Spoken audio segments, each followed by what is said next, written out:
Bismillahirrahmanirrahim. Kalau ada orang ngebunuh orang sengaja, kalau tidak sengaja langsung bayar diat saja, bayar denda 100 onta. Tapi kalau ini sengaja, uang bunuh niat, apa hukumannya? Kalau umat terdahulu sengaja, nggak sengaja pun dihukum. Umat Nabi Muhammad diberikan kesempatan keluarganya, keluarga dari korban, kamu nak apa sama wong ini yang ngebunuh? 3 pilihannya, ada 3. Apa baik Pak Hakim, nak hukum mati, kisos, boleh. Yang kedua, atau ndak usah dikisos, diminta bayaran baik, ganti rugi sejumlah 100 onta.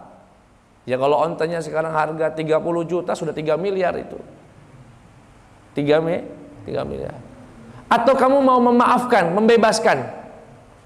Subhanallah Pak, 3 pilihan ini menunjukkan syariatnya umat Nabi Muhammad sallallahu alaihi wasallam memperhatikan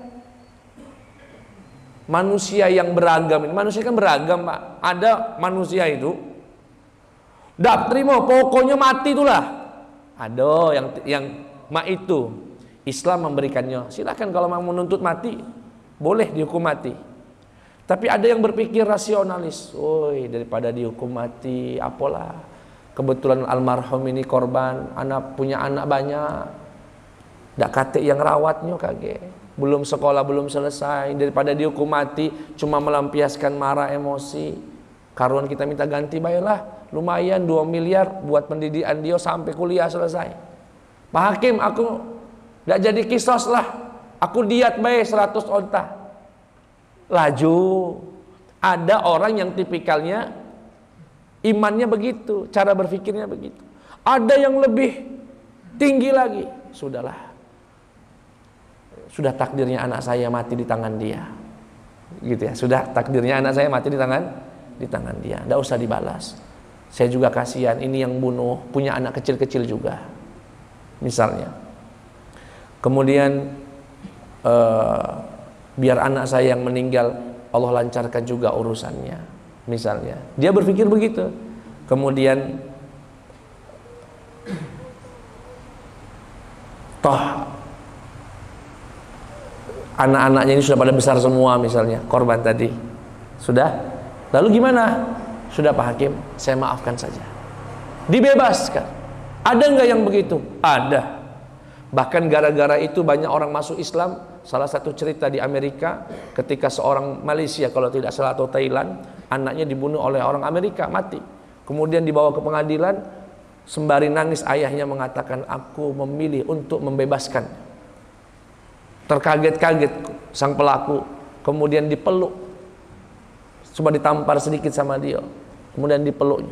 Luar biasa. Ada orang yang imannya sampai ke situ. Nah, Allah memberikan syariat buat umat Nabi Muhammad ini memperhatikan itu. Bayangkan kalau pilihannya cuma memberi maaf. Bagaimana perasaan orang yang dongkol, jengkel nian, anaknya dibunuh, apalagi dengan cara mungkin tidak berperi kemanusiaan tadi. Bagaimana orang yang hatinya tadi? Atau sebaliknya, kalau Allah pilihannya cuma kisos saja, mati ke saja. Bagaimana dengan orang yang imannya tinggi tadi? Atau dengan orang yang berpikir, karuan aku diganti baik 2 miliar, 3 miliar untuk anak-anaknya, daripada dimatikan dia. Dan beberapa waktu lalu saya kedatangan seseorang yang keluarganya ditabrak, meninggal dunia, ditabrak mobil, mati. Kemudian punya anak bayi. Keluarganya rata-rata minta dihukum penjara, artinya dihukum di penjara saja pelakunya itu. Nanya saya, gimana Ustadz? Ya, kalau saran saya, daripada di penjara, toh yang nabrak itu perempuan punya bayi juga, gitu ya. Karuan damai saja tapi ganti rugi. Akhirnya apa? Kesepakatannya bayar 60 juta di awal. Dan setiap bulan memberi 3 juta untuk pengasuhan anak kecil bayinya. Kebetulan suami yang meninggal ini patah tulang pula. kakinya, tidak bisa begawe. Lebih baik daripada di penjara. Apa yang didapat? Perempuan itu pelakunya di penjara, kemudian bayinya tidak terawat, suami dapat begawe, karo dapat 60 juta, 3 juta per bulan selama 3 tahun. Lebih rasio. Ada orang yang berpikir semacam itu. Dan umat terdahulu tidak punya pilihan itu. Hukum mati ya mati itulah.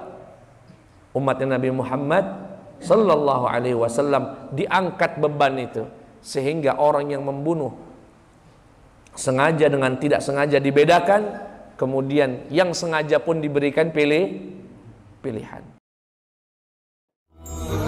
Sallallahu ala Muhammad sallallahu